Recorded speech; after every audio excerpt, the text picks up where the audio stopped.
Good morning, 4:37 now. Turning to farm news, crop condition and crop progress ratings came out yesterday afternoon, and corn and soybeans went down from a week ago and compared to a year ago. For corn, 73% good to excellent was down 4 points from last week.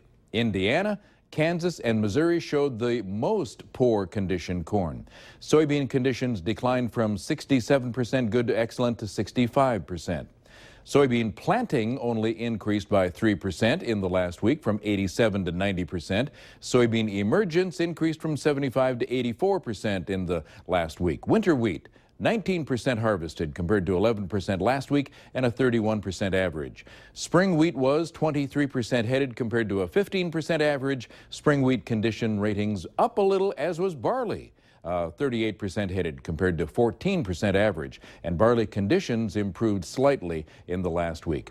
As far as Minnesota goes, for spring wheat, 97% jointing, and 26% of the spring wheat crop is headed, up from 3% last year. 29 is average. In North Dakota, winter wheat 97% jointed, winter wheat condition rating 57% good to excellent, and in North Dakota, spring wheat 19% headed.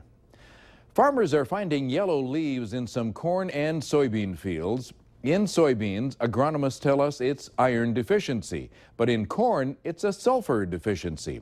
Now, much of the reporting lately for the last few years has been that the sulfur deficiency in modern-day agriculture is caused by the scrubbed smokestacks of factories or coal-fired power plants not belching out as many acidic pollutants.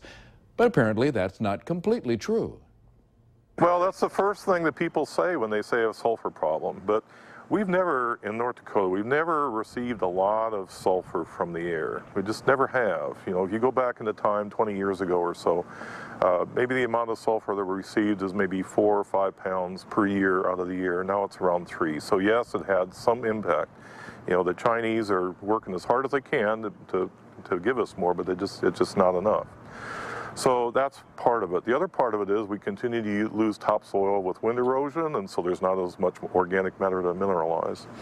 Another thing about this year that's different than in the past several is that rainfall turned off in July last year. And so we had a very dry fall, not much mineralization of residue or organic matter and then it started to rain in May of this year, and then any sulfate that's being mineralized is being carried down below where the roots are. And so really we had perfect conditions this year for a sulfur problem, and we're seeing the results of it right now. And so you got to add a little bit to the crop. Time now for Technology Tuesday, the latest in precision ag.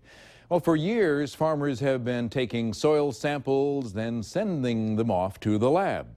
How would you like to have your nitrogen test back in a matter of minutes instead of a matter of days? Well, here's a look at a brand new machine that'll do that. This is the 360 soil scan machine from 360 Yield Center.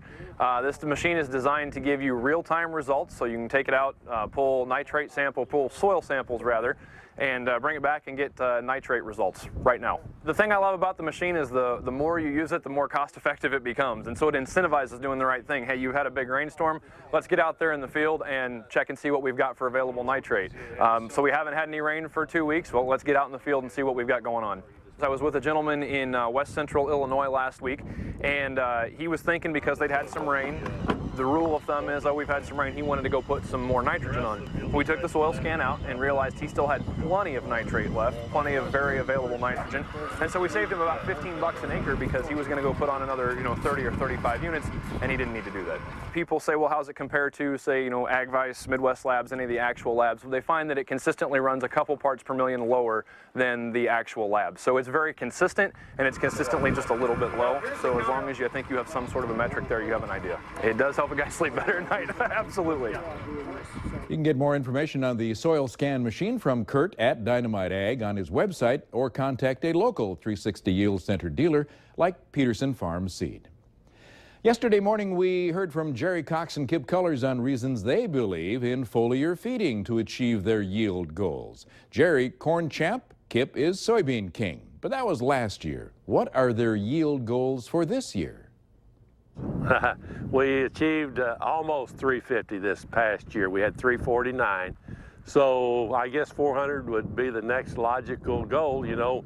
when I started entering the contest back in the early 1980s, actually, I never really ever had a yield check of 200 bushels, so we got 200 bushels. So the next goal was 250, and we finally got it about 10 years later. And then the next yield goal was 300, and we finally got it in 2007. And then last year we hit almost 350. So 400's the next goal for us. And do you think you got the plan mapped out? Well, yeah, we hope we got the right hybrids. We hope we've got the fertility right with everything we do, from the seed treatments to the starter fertilizer to the micros to some biologicals we use. We hope we got it all together. Mother Nature will cooperate.